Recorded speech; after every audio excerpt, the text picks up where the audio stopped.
Hai guys, selamat datang di Marketing Talks. Hari ini gue udah duduk bareng sama seorang Chief Commercial Officer dari salah satu brand yang sering disangka brand luar negeri, tapi sebetulnya adalah brand lokal. Dan hari ini kita bakal banyak banget ngebahas soal strategi marketing atau mungkin lebih ke arah strategi komersial kali ya dari brand tersebut. Well, tanpa perlu berlama-lama lagi, langsung aja gue kenalin, ini dia Yoshi Wijaya.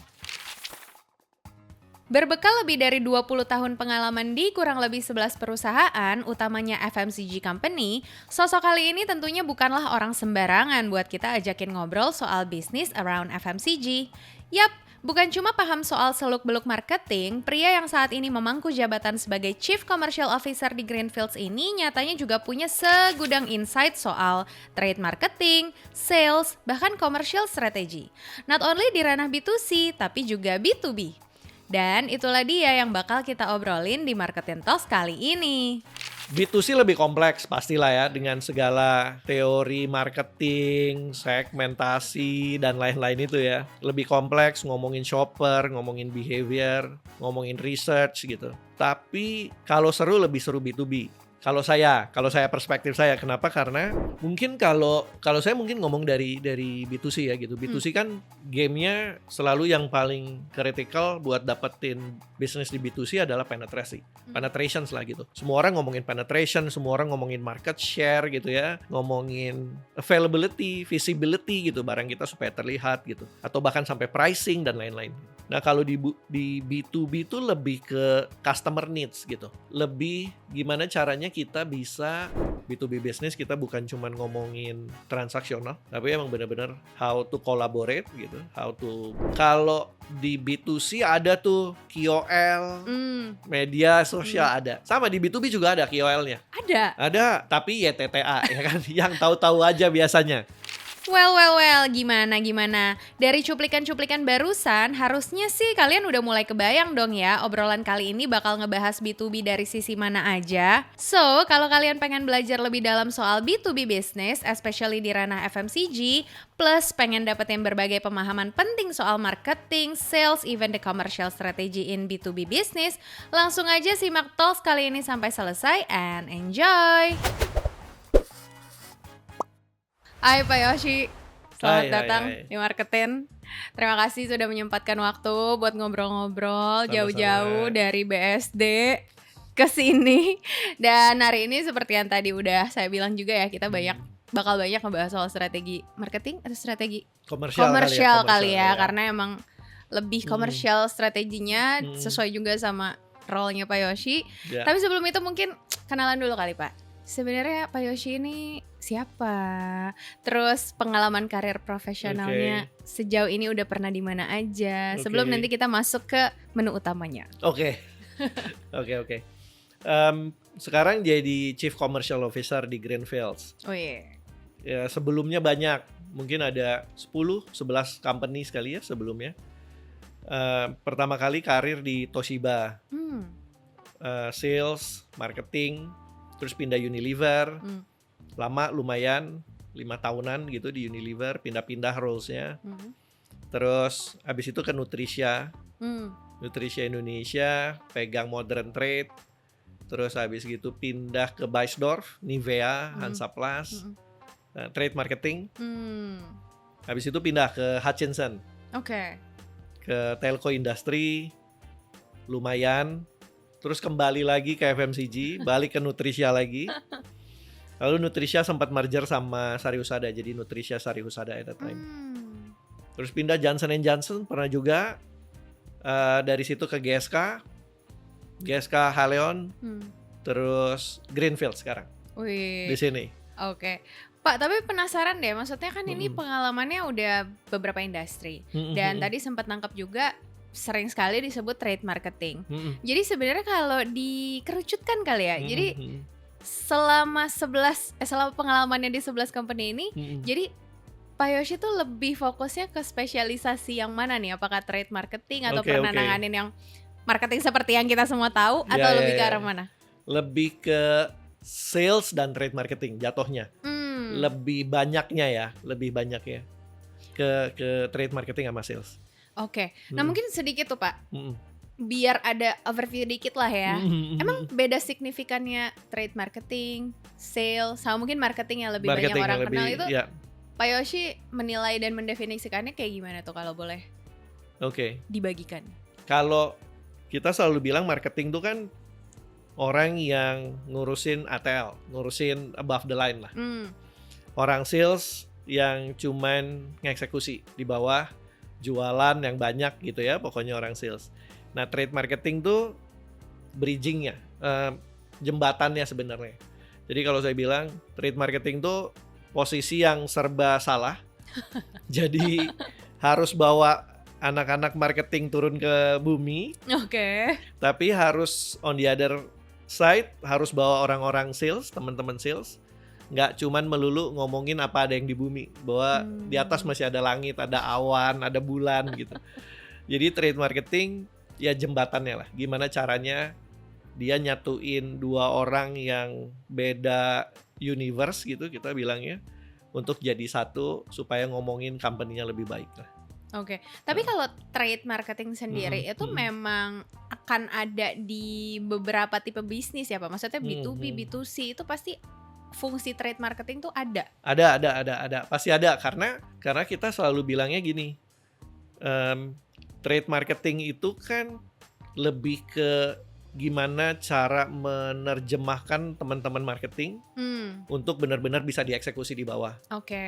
Jadi trade marketing pasti ada di berbagai macam company, walaupun bentuknya beda-beda ya. Mungkin ada yang langsung report ke Presdir, GM atau CEO, ada yang berdiri under sales, ada yang berdiri under marketing gitu. Jadi emang tergantung ke company-nya. Tergantung company-nya. Nah, kalau soal role-nya di Greenfield sebagai Chief Commercial Officer, kan kadang-kadang mungkin yang lebih common itu title-nya Chief Marketing Officer atau COO gitu ya. Nah, kalau CCO ini biasanya tuh ranahnya apa? Role dan responsibilities-nya Pak Yoshi di Greenfield tuh boleh diceritain nggak apa aja?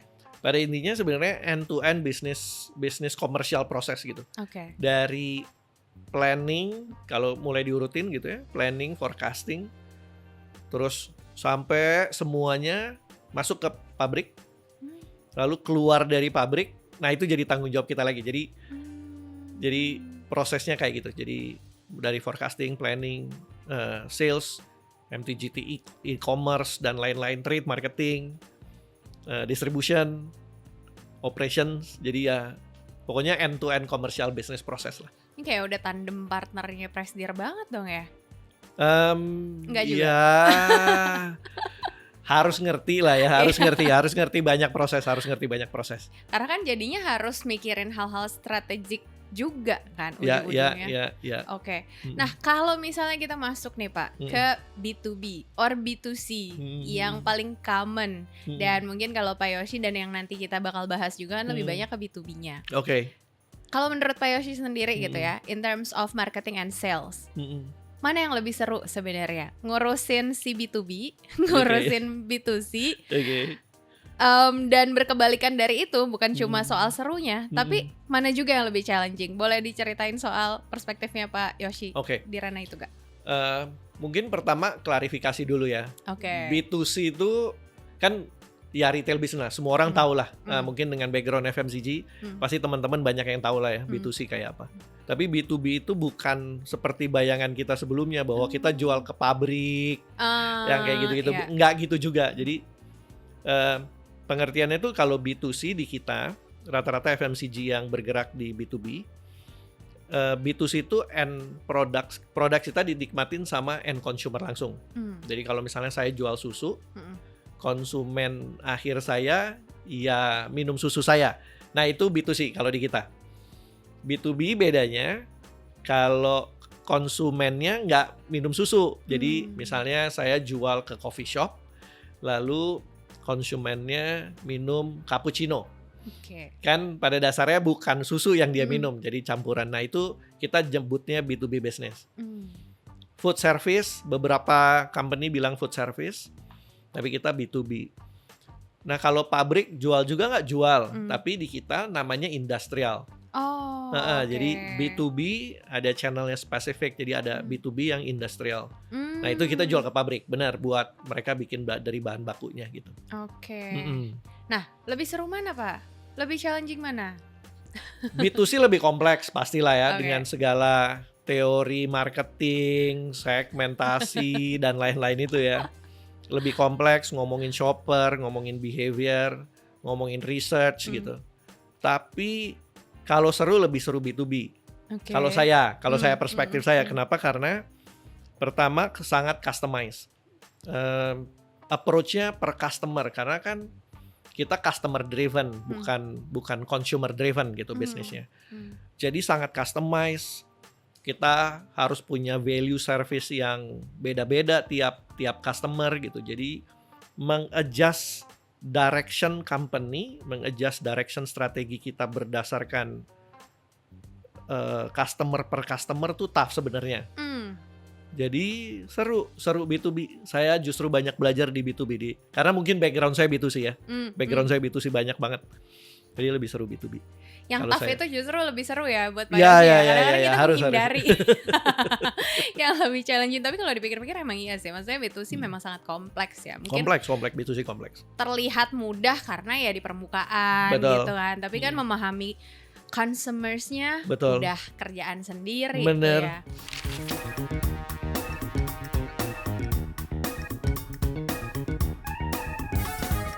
Tapi gini Pak, saya pernah ngobrol sama salah satu marketer juga gitu ya.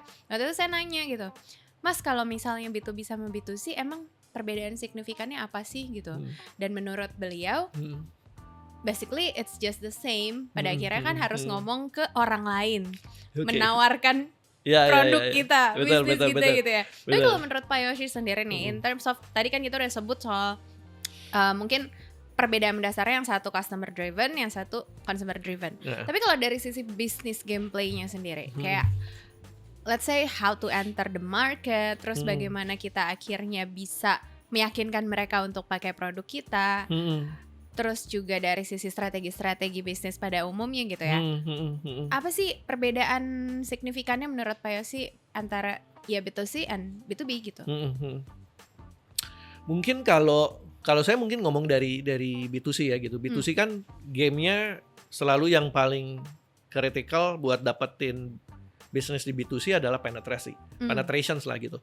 Semua orang ngomongin penetration, semua orang ngomongin market share gitu ya, ngomongin availability, visibility gitu, barang kita supaya terlihat gitu, atau bahkan sampai pricing dan lain-lain. Nah kalau di B2B itu lebih ke customer needs gitu. Lebih gimana caranya kita bisa nge-fulfill customer needs. Ada banyak tuh konsep fulfill customer needs. Ada yang penting adalah value sama service. Makanya kadang-kadang kalau di company, beberapa company selalu bilang food service. Kenapa? Karena pada dasarnya service yang kita jual gitu. Reliability, strategic partnership, customized approach gitu, yang saya bilang berkali-kali bahwa customized partnership tuh penting banget di B2B gitu. Jadi kita bisnis ini tuh unik karena nggak bisa mukul satu approach yang sama terhadap customer yang berbeda-beda gitu. Jadi semuanya beda-beda gitu. Bahkan kalau saya bilang products, pricing, solutions yang kita offer bisa beda-beda gitu. Jadi itu kali ya bisnis gameplaynya gitu ya, as a overall business gameplay gitu. Oke. Pak, kalau misalnya bisa distrukturin gitu ya, atau dibedah dengan lebih dalam dan tajam, setajam silat dong. Sebenarnya fokus marketing approach-nya mungkin yang Pak Yosi kerjakan di Greenfields gitu ya. Itu apa aja sih Pak? Kemudian titik-titiknya tadi mungkin udah disebut juga soal products yang customized. Terus ada juga pricing. Tapi boleh distrukturkan dan dibedahkah? Dan kalau boleh dikasih bonus insight juga nih, bedanya sama modern trade atau yang ya langsung ke distributor itu, bedanya apa ya? Oke. Kalau di kita, pertama yang paling penting ada value propositions gitu ya. Kenapa kita selalu bilang kalau di Greenfields tuh selalu ngomongin trusted dairy partners gitu. Kenapa? Karena kita mikirnya adalah bahwa kita adalah nge-build partnership sama semua customer kita Pokoknya kami siap lah untuk diandalkan gitu. Mau apapun, mau nyari solusi, mau inovasi produk gitu.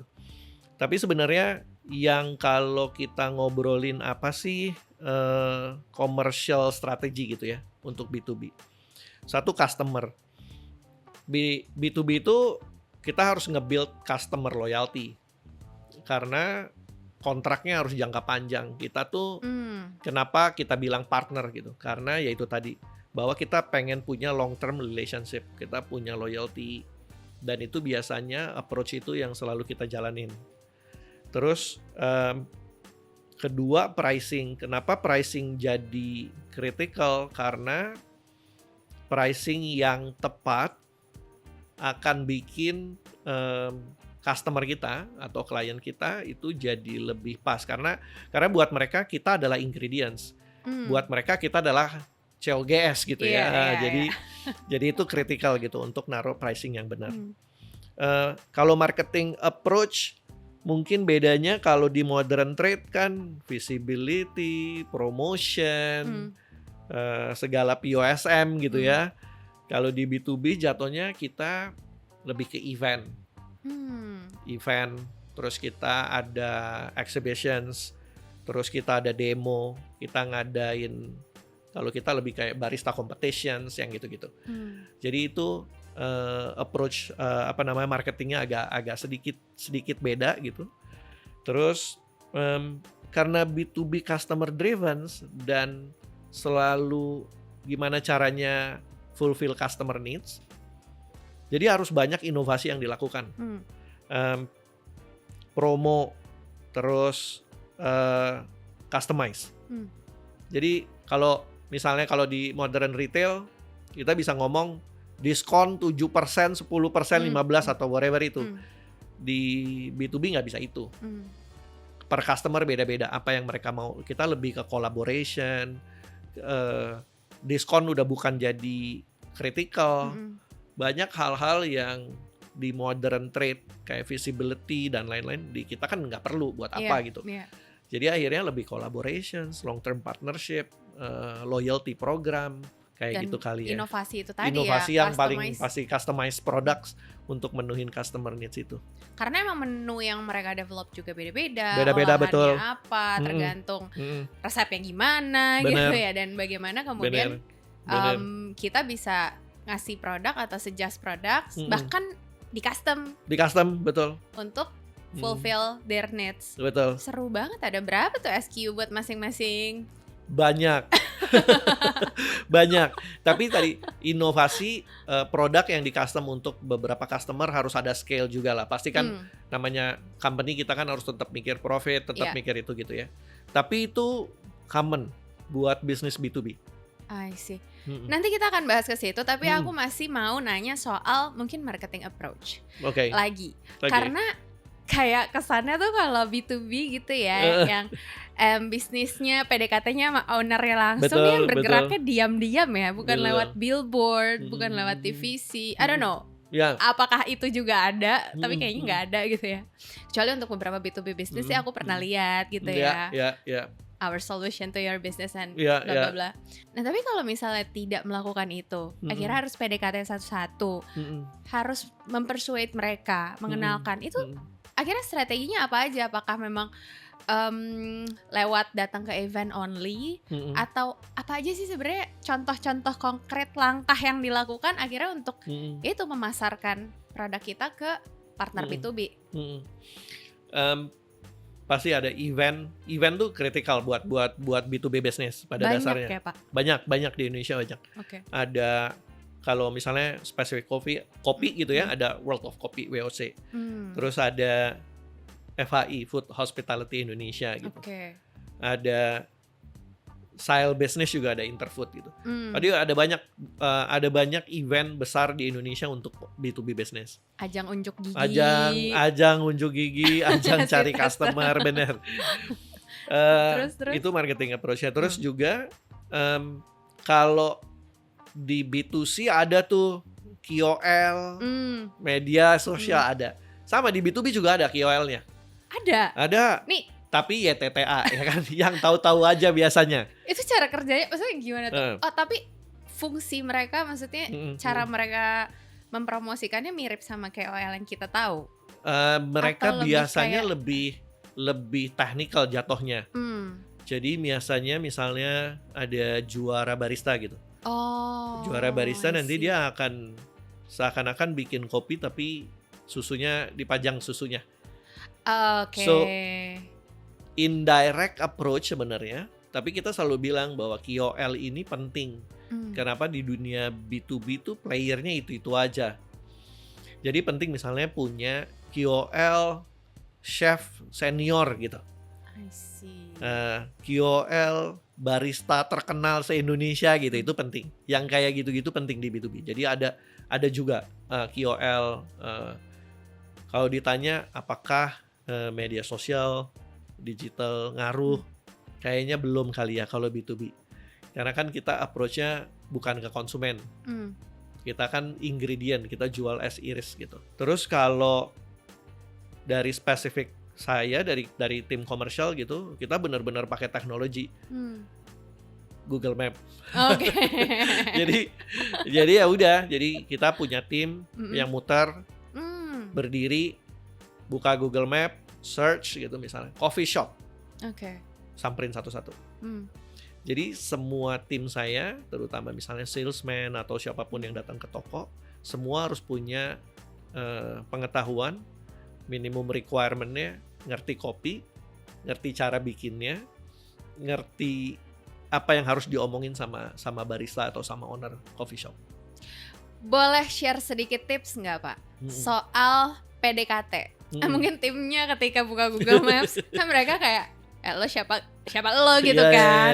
Itu begitu masuk nyamperin tempatnya ngobrol tuh ada teknik-teknik yang bisa di-share nggak tuh kira-kira sampai akhirnya mereka open untuk mendengarkan apa yang kita bawa gitu. Biasanya masuk kita lihat juga satu menu apa yang dia tawarin. Karena di situ bisa kelihatan dia pakai susu atau enggak kalau saya spesifik gitu. Atau bahkan misalnya dia jual yang pakai keju atau enggak gitu. Misalnya dia jual, udah jual. Terus cara approach pertamanya ya pasti kenalin diri bahwa saya Yosi, saya dari Greenfields gitu. Dan mulai tanya karena biasanya barista-barista itu sangat open. Ini kita lagi ngomong sama B2B business yang pada dasarnya mereka sangat open dengan banyak orang. Lainnya sama B2C mungkin agak sedikit beda gitu. Tapi mereka open karena apa? Karena buat mereka selain barangnya laku, narik traffic masuk ke dalam, yang paling penting dari mereka kan motong COGS, motong COGS gitu. Mereka harus punya structure cost yang proper gitu.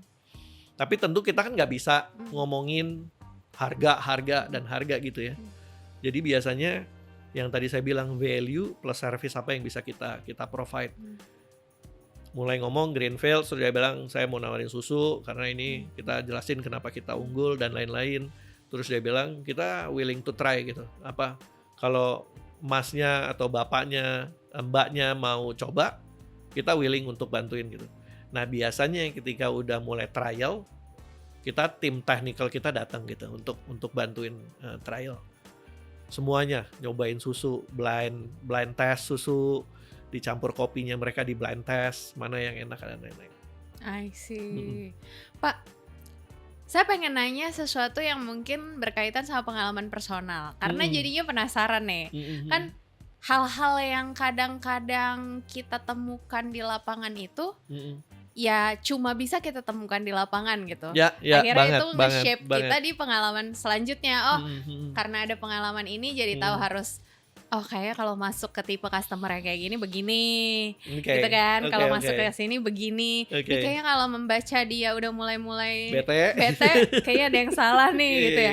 Nah, yang bikin saya penasaran adalah kan Pak Yosi udah nyoba macam-macam industri. Ada nggak sih Pak 1 atau 2 pengalaman yang mungkin diinget banget yang kemudian ngebantu Pak Yosi dalam lebih memahami customernya sehingga juga bisa menawarkan solusi yang tepat di apapun perusahaan tempat dimanapun perusahaan tempat Pak Yosi bekerja? Ada pengalaman-pengalaman yang akhirnya ngebentuk Pak Yosi gitu gak sih? Kepo aja sih.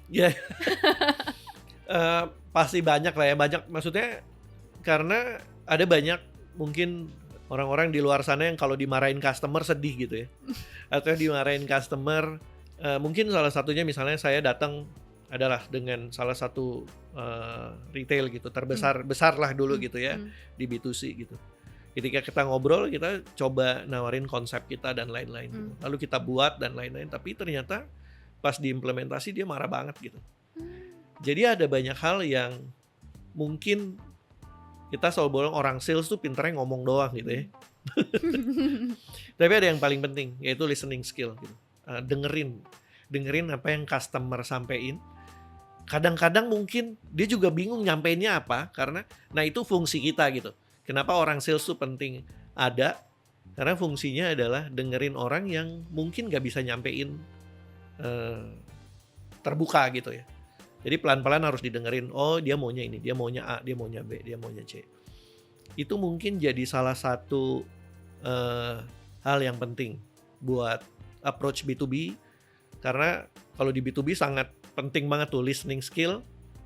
Makanya saya selalu bawa catatan, nyatet dia ngomong apa. Karena bisa jadi apa yang dia omongin di belakang bukan itu yang dia butuhin sebenarnya di depan berawal-awal gitu. Jadi listening skillnya kita penting. Pindah-pindah banyak company menolong saya karena punya background yang beda-beda. Jadi kalau diajak ngobrol nyambung dari berbagai macam jenis industri. Itu kali yang paling kritikal buat saya adalah listening, dengerin orang gitu, dengerin mereka ngomong apa, catat, reconfirm ulang. Ketika reconfirm ulang, biasanya mulai kebuka dia. Wah lu ngerti nih gitu. Oh lu ngerti nih gitu. Oh kamu ngerti gitu. Jadi biasanya akan semakin kebuka, semakin lama-lama. Ketika mereka udah punya ngerasa bahwa kita partner, itu enak banget pasti bisnisnya. Kedepannya pasti enak banget. Karena apapun dia bisa cerita, kita bisa over solusi. Bahkan kadang-kadang kita menjadi bagian dari mereka gitu. Kayak kita mau buka ini, menurut lo konsepnya apa ya gitu. Jadi akhirnya kita jadi konsultan juga. Makanya itu yang tadi bilang value, service, akhirnya solution gitu. Kita nawarin hal yang mungkin dia belum kebayang, kita bisa kasih tahu. Padahal niatnya cuma mau jualan produk. Tapi udah diajak mikir bisnis dia, betul. Tapi mungkin itu poinnya kali apa ya. Menarik bahwa memang yang harus kita bawa bukan cuma produk kita dan kita bisa ngapain, tapi solusinya apa. Dan kalau saya cocok lagi nambahin, kayaknya yang penting ini juga kali ya Pak, pemahaman akan industrinya, akan produknya. Ini bisa di-take kemana. Bahkan dengar-dengar kayak Pak Yosi sampai belajar kopi. Itu menarik banget loh guys. Maksudnya kita pikir kita cuma jualan, tapi belajar kopi juga. Itu boleh ceritain dikit gak Pak soal itu? Kenapa sampai mau segitu dalamnya? Karena kan kita ngobrol sama gak cuman owner, kita ngobrol sama barista. Jadi kalau mereka ngomongin kopi kita nggak ngerti kan kasihan ya kitanya gitu. Jadi kitanya yang kasihan. Iya kita kasihan. Terus akhirnya jadi harus belajar kopi. Jadi benar-benar kita les ngambil barista, ngambil sensori, pokoknya semua tentang kopi. Dan akhirnya kita juga sampai harus tahu jenis kopi yang baik, yang enggak. Kita benar-benar cara bikinnya. Sampai terakhir saya harus tahu kopi yang paling rare apa, dan saya harus beli gitu ya. Mungkin banyak yang nggak tahu gitu. Ada kopi namanya Eugene Naides gitu. Itu kopi paling rare di dunia gitu. Bahkan dia bilang kalau ngobrol sama barista-barista sama tukang-tukang kopi gitu, udah selesai nyari kopi itu kalau udah minum kopi ini gitu. Jadi semua dicobain, semua supaya bisa ngobrol sama mereka. Karena itu yang tadi yang Ica bilang tadi kan, bahwa ngobrol sama orang harus nyari kemiripan. Partner sama orang harus tahu mereka senangnya apa. Jadi akhirnya kita ya harus ngikut dan harus belajar.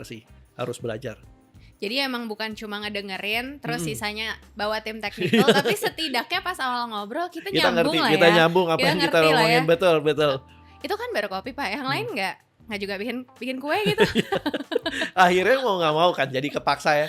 Jadi kepaksa kenapa misalnya whipping cream ini kalau dicampur sama yang ini kenapa foamnya nggak stabil. Jadi semuanya jadi belajar kenapa misalnya kalau di Greenfields kenapa mozzarella kita bisa ditarik sampai panjang. Karena dairy dan lain-lain gitu. Jadi ya akhirnya kita belajar hal baru sih. Di B2B belajar hal baru. Nggak cuma bisnis, tapi juga produk. Habis ini buka kafe sendiri. Buka. Tapi emang itu penting banget sih menurut aku juga. Curiosity matters ya. Banget. Jangan cuma ngerti strategi, tapi ya kita harus paham produknya, belajar juga. Dan kayaknya itu sih yang perlu di-encourage. Nambahin insight. Pak, tapi mau nanya deh. Kayaknya dengan uniqueness seperti itu, kedalaman seperti itu, dan usaha untuk mendengarkan customer-nya juga, itu kan something yang bisa dibilang added value banget ya, atau kayak value lebih lah yang bisa kita tawarin ke customer. Tapi apakah itu strategi utama dalam berkompetisi, atau apa aja nih strategi untuk compete dengan para penyedia dairy products lainnya? Strategi competitionnya di Greenfields tuh yang dinaungi sama Pak Yoshi ini apa aja nih trik-trik compete-nya? Masih sama sebenarnya. Pokoknya harus tahu apa yang dibutuhin sama customer. Jadi partnership, relationship gitu, collaboration sama customer tuh penting. Benar, tapi memang di luar sana B2B business itu pricing tuh juga gampang banget dirubahnya. Itulah kenapa saya bilang kita tuh harus punya partnership, kolaborasi yang penting. Harus punya value plus service gitu. Kita selalu bilang, saya selalu bilang itu. Kenapa? Karena mungkin aja company lain punya pricing yang lebih rendah. Tapi mungkin mereka nggak reliable. Mereka mungkin distribusinya nggak bisa sampai Gorontalo gitu misalnya, atau sampai di Jayapura gitu. Jadi yang saya bilang bahwa B2B business kita bukan cuma ngomongin transaksional, tapi emang benar-benar how to collaborate gitu, how to build the good partnership sama customer sih.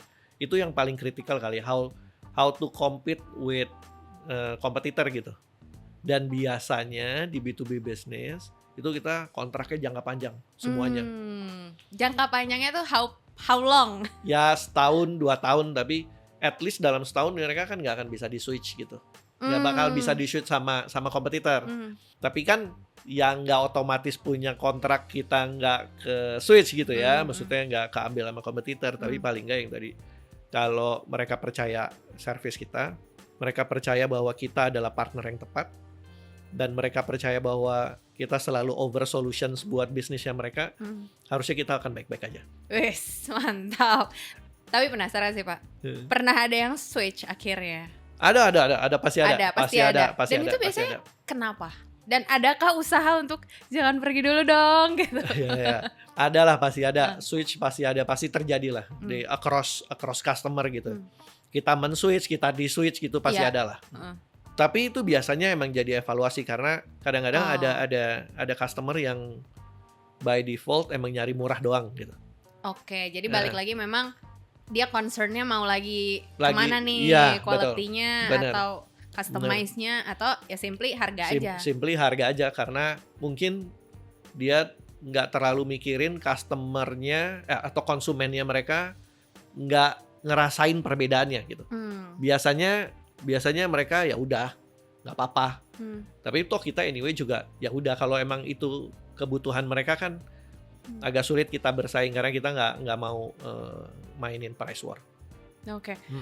Pak, saya mau nanya Pak. Ini kan sebenarnya Greenfields itu kalau dari saya pribadi ya sama sekali nggak terlalu aware. Ya walaupun di beberapa coffee shop selalu nongol tuh ya kan bahan baku Greenfields gitu. Tapi nggak terlalu aware lah bahwa semasif apa bisnis B2B-nya. Jadi emang fokusnya ke ya produk-produk yang saya temuin di rak supermarket gitu.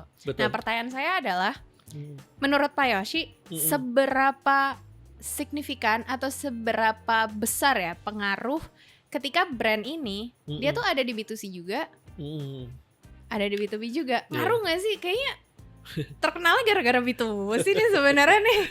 Ngaruh banget.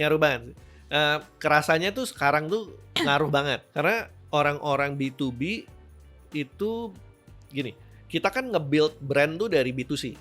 Nge-build brand kan dari konsumen gitu. Dan biasanya kan channelnya channel B2C. Semuanya tuh dari above the line, below the line, semua rata-rata B2C.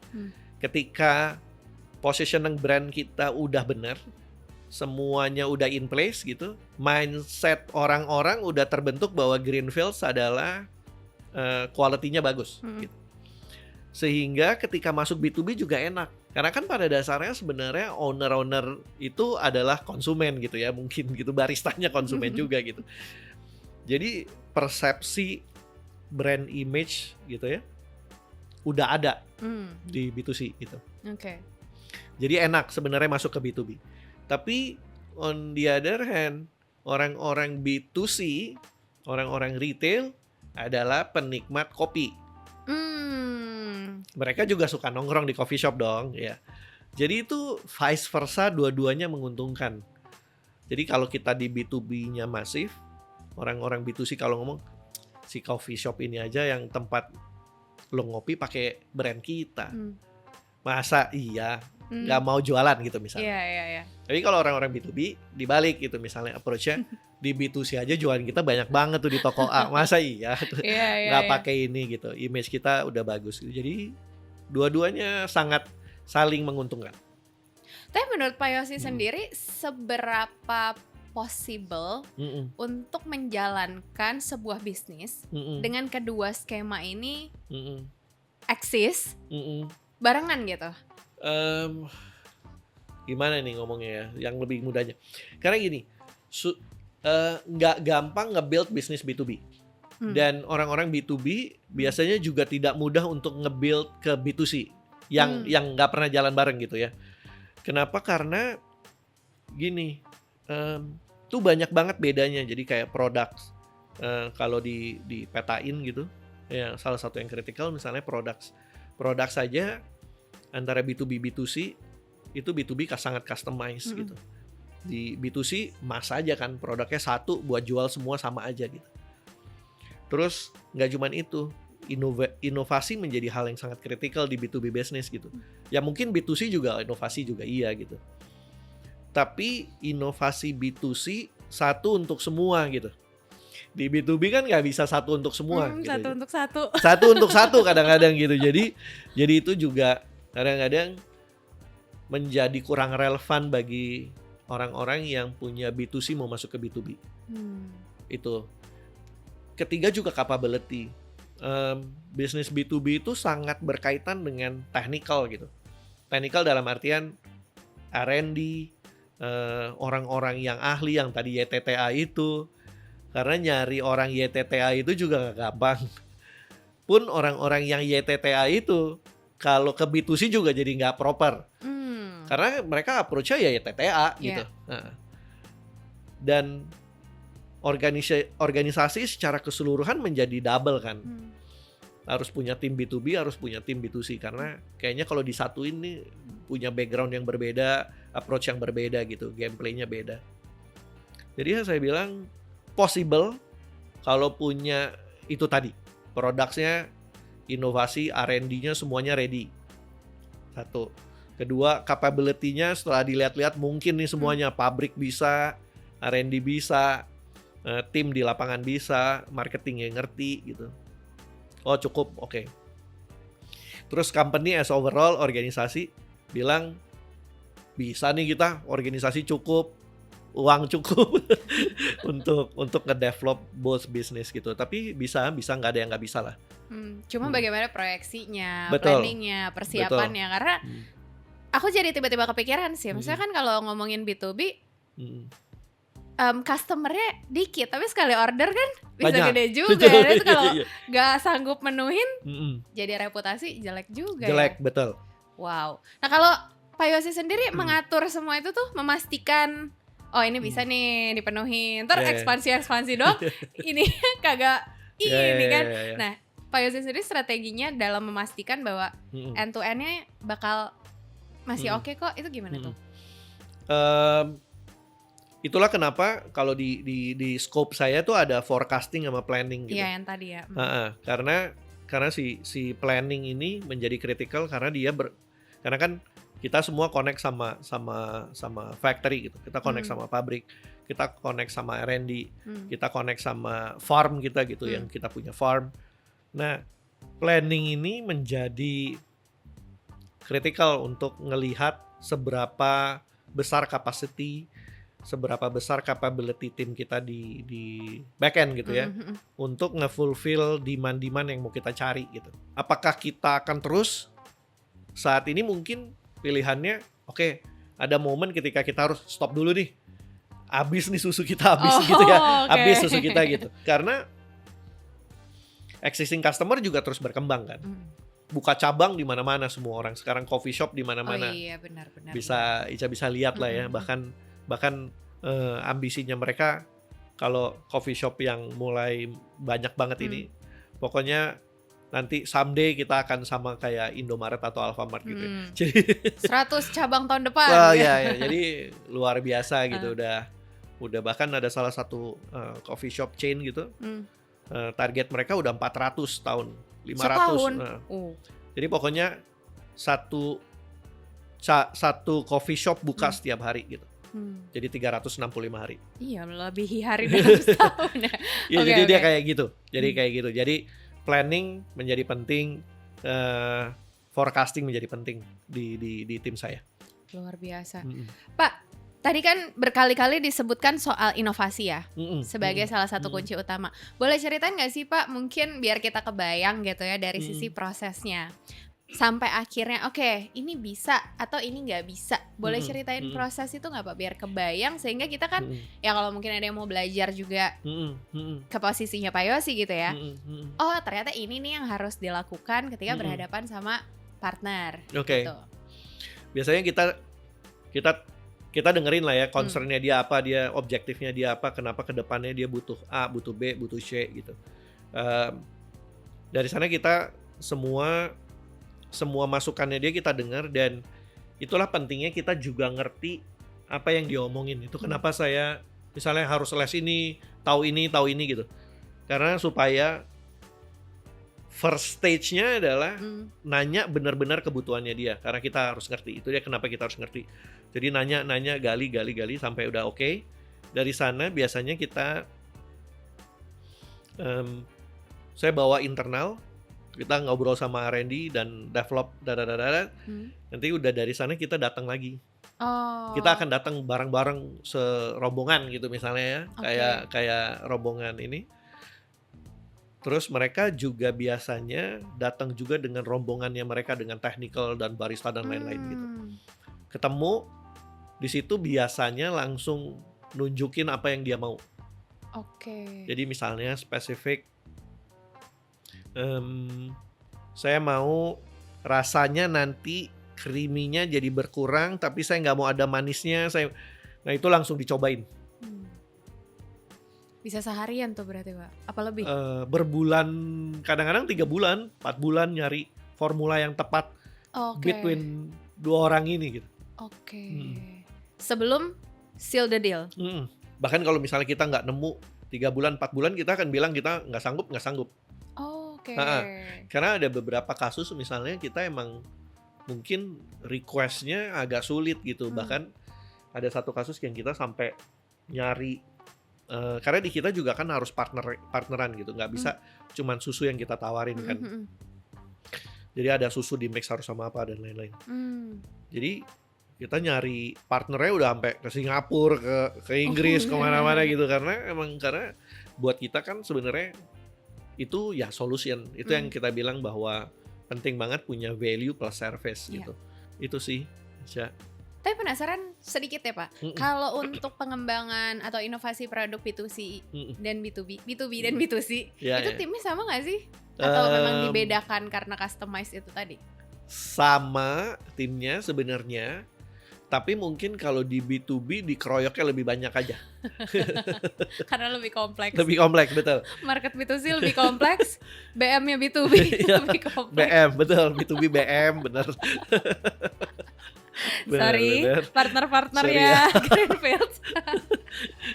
Pak, mau nanya deh, kalau itu kan tadi kita udah ngomongin soal inovasi. yang bikin penasaran juga adalah pengelolaannya. Mungkin kan nggak semua partner B2B-nya berasal dari scale yang sama. Betul. Ada yang mungkin ya, kalau aku nggak salah istilah kan key accounts ya. Dan mungkin ada juga yang namanya long tail. Yang memang dari sisi skala tuh berbeda.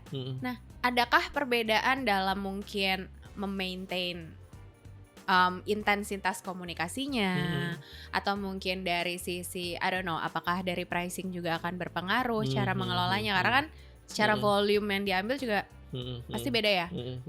Pengen tahu sih, ada perbedaan tertentu nggak sih yang akhirnya juga harus di-customize tergantung atau sesuai dengan scale dari si partnernya ini? Pada dasarnya sama sih. Maksudnya mungkin perbedaannya lebih ke approach. Karena kalau cara kita handle customer sama, karena customize. Ya. Itu kenapa kita juga punya tim di lapangan yang banyak banget. Jadi kan bisa jadi ada satu coffee shop lokal di anggap aja di Pekanbaru gitu. Ya di handle sama tim Pekanbaru juga gitu. Jadi approach-nya apa, cara kita handle customer most likely hampir sama. Maksudnya customize benar-benar gitu. Kita harus bisa ngerti mereka butuhnya apa gitu. Tapi apakah semuanya dipukul rata dengan intensitas yang sama? Tentu enggak kan ya gitu. Jadi pasti approach-nya aja yang beda. Jadi mungkin yang satu cara, mungkin ada yang cuman needs-nya cuman susu aja. Pokoknya selama kamu kirim saya seminggu 4 kali, saya baik-baik aja gitu. Ada juga ya kan. Tapi ada yang lebih kritikal kayak misalnya dia mau susunya harus customize gitu misalnya. Yang kayak gitu-gitu ada juga. Jadi pada dasarnya sama, tapi mungkin approach-nya beda-beda karena tergantung needs-nya juga. Oke. Karena ya balik lagi value plus service. Value plus service. Understand your customer is number one. Is number one, benar. Cuma akhirnya ya tergantung nih needs-nya juga dia apa, needs-nya apa. Betul.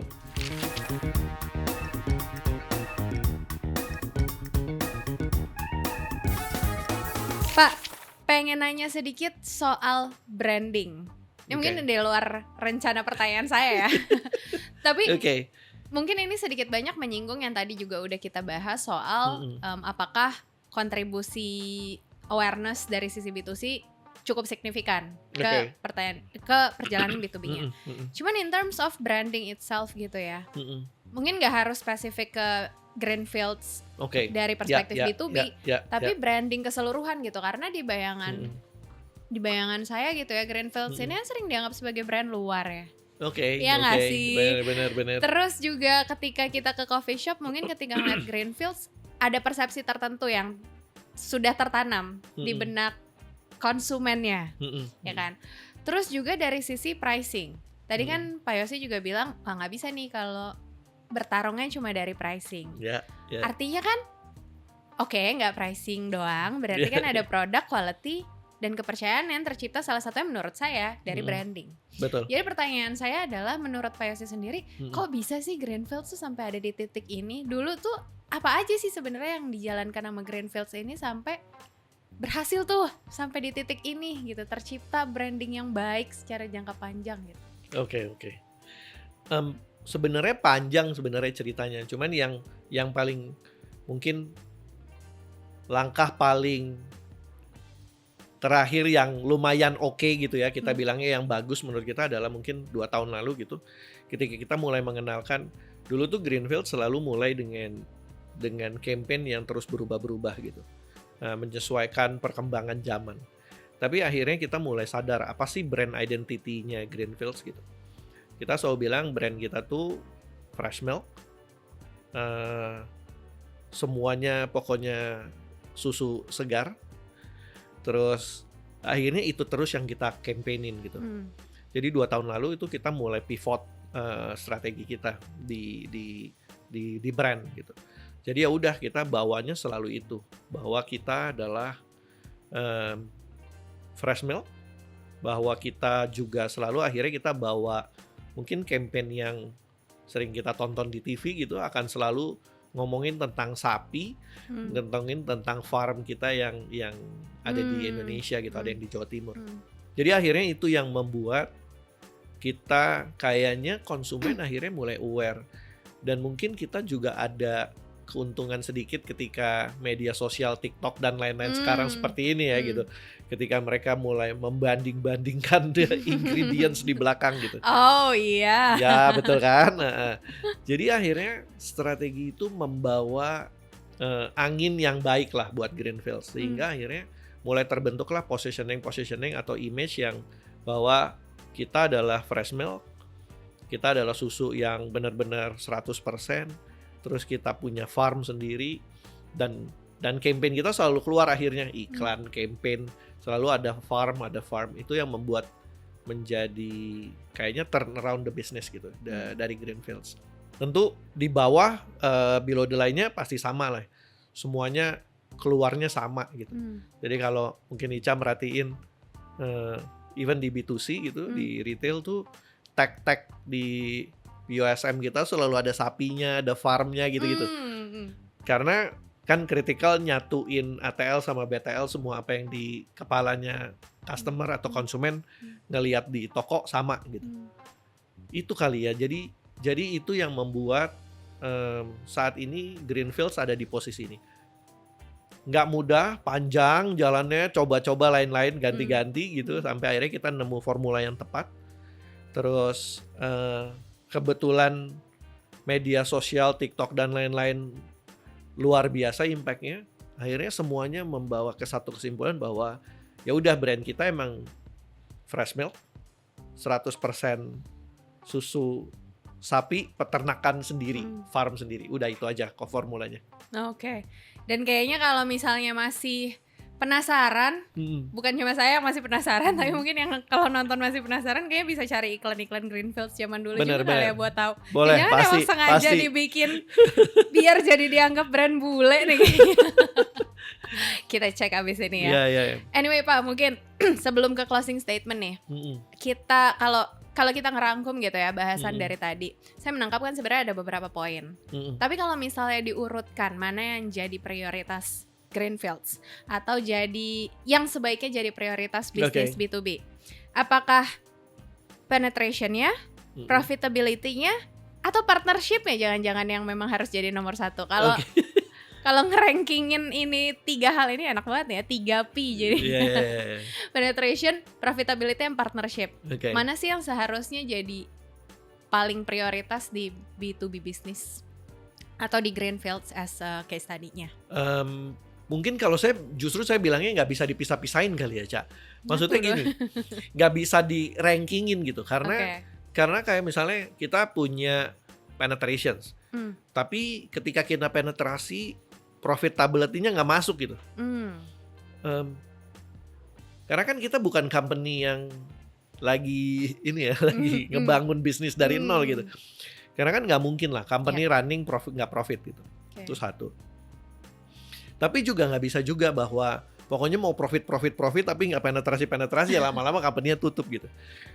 Pun ketika kita bangun bisnis dengan B2B partner gitu, kenapa kita selalu bilangin bahwa partner gitu. Kita mau bisnis kita emang sebagai partnership gitu. Kita adalah partner gitu. Kita bukan lagi berbisnis dengan customer gitu. Jadi itu yang selalu kita bilang bahwa kita over solutions gitu. Kita over value service gitu buat semua customer kita. Jadi itu harusnya dirangkum jadi satu ya, bahwa kalau di B2B business penting banget punya penetrasi mungkin expansions gitu ya, mungkin toko baru.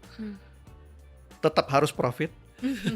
Kalau nggak bisa gajian. Nggak bisa gajian, kasihan nanti orang-orang. Dan yang penting juga ya customer itu adalah partner kita gitu, Cak. Supaya jalan terus, relationship-nya bagus terus sampai long term gitu. Kontrak perpanjang terus. Panjang terus. Pak, terakhir mungkin ya langsung ke closing statement nih. Nggak penasaran, memang pengen minta. Iya. Kalau seandainya ada yang nonton yang wah kayaknya daripada gue mikirin end consumers yang memusingkan ini ya, Gen Z aja tipenya ada banyak dan pengen ngertiin owner aja. Iya benar. Kira-kira apa aja sih mungkin yang perlu mereka pelajari lebih dalam, perlu mulai mereka upgrade gitu ya skillnya, sehingga nanti mungkin ketika oke, ada kesempatan nih untuk masuk B2B business masuk gitu. B2B business gitu ya. Ya. Wah, udah siap gitu. Oke. Boleh closing statement soal itu Pak Yoshi. Oke.